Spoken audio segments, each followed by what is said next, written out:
Un grito de renovación se escuchó por toda España en 1918 al surgir el ultraísmo como oposición al modernismo tradicional que imperaba en las letras españolas desde finales del siglo XIX, así como también los compromisos sociales como el cristianismo y el marxismo.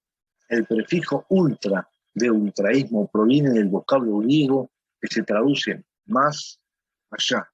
Fue elegido por los ultraístas debido a que proponían, como lo establecen en su manifiesto, ir más allá del novecentismo imperante y renovar las estructuras literarias con algo nuevo. El ultraísmo fue un movimiento de vanguardia que se caracterizó principalmente por la oposición al modernismo y que se desarrolló principalmente en España.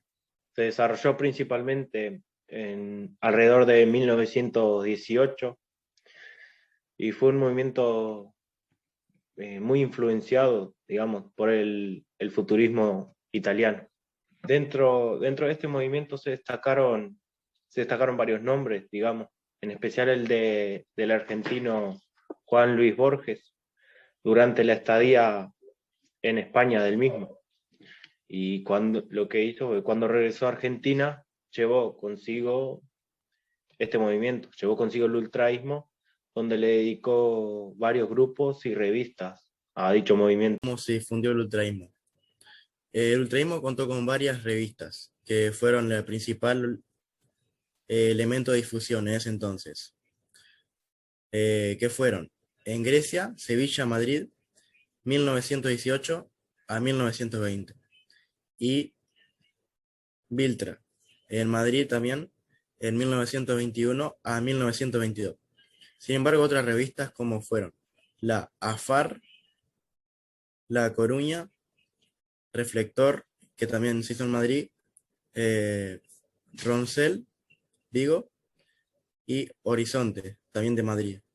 Fueron afines del movimiento. También en Argentina el ultraísmo se publicó en las revistas llamada Prisma de 1921 a 1922 y también la que fue llamada La Proa en 1922 a 1923, de la primera época. Y así fueron como se difundieron esta corriente. Dicho movimiento revolucionario surgió con ciertos objetivos, siendo uno de ellos el uso de imágenes poéticas chocantes, futurísticas, así como también el uso de la metáfora, la eliminación de la rima y de la métrica. Característica del ultraísmo. Un elemento muy importante que caracteriza la poesía ultraísta es la metáfora. Este rasgo fue tomado de los expresionistas alemanes que Borges había leído en Suiza, donde vivió con su familia durante la Primera Guerra Mundial. Otro rasgo de importancia era el rechazo hacia conjunciones y adjetivos que en ese entonces se consideraban que no servían para el ultraísmo, o sea, inútiles. Esto llevó a que los poemas se construyen con una serie de metáforas puras detrás de otras. La construcción de estas imágenes no fue referida exclusivamente a la creación de metáforas escritas. Los poetas ultraístas se interesaron también en el tratamiento gráfico de sus versos, en un intento por fusionar la poesía con las artes plásticas.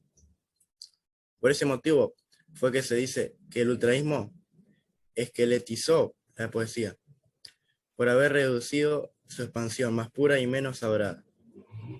La poesía modernista se caracterizaba por los adornos y adjetivos, que justamente desaparece en la poesía ultraísta. Estos poetas ultraístas se esforzaron por eliminar los recursos ornamentales y con ellos los versos grandilocuentes, eliminando incluso la rima y la puntuación.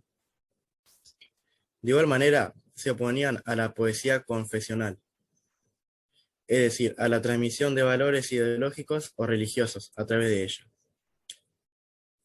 Por este motivo, evitaban las narraciones, anécdotas o bien prédicas en general. Están orientados a la poesía pura, que era contradictoria a la posibilidad de transmitir un mensaje social, se podría decir. Borges expresaba que esta poesía no estaba comprometida con los problemas sociales, sino que iba más bien con la vivencia del poeta. La angustia, la soledad y el pesimismo, por ejemplo, fueron las emociones que caracterizaban la obra de este escritor argentino. La poesía ultraísta suele verse como hermética y críptica, puesto que se aleja de la observación de la realidad para interesarse en el sentir de quien lo escribe, es decir, del poeta. Bien. También sus expresiones eran manifestaciones puras de la sensación, lo cual era sorprendente para el público acostumbrado a la poesía modernista. El ultraísmo también se caracterizó en gran medida en la pintura, la cual se vio influenciada por el futurismo, también se vio influenciada por el cubismo en gran medida, los dos a la vez. El ultraísmo también se diferenció en la pintura, ya que se dio un cambio, el cual traía consigo composiciones más coloridas, con muchas alusiones a la ciudad, además a distintos elementos del ambiente, como lo eran los ruidos de la ciudad en sí, y la prisa que se presenta en las ciudades.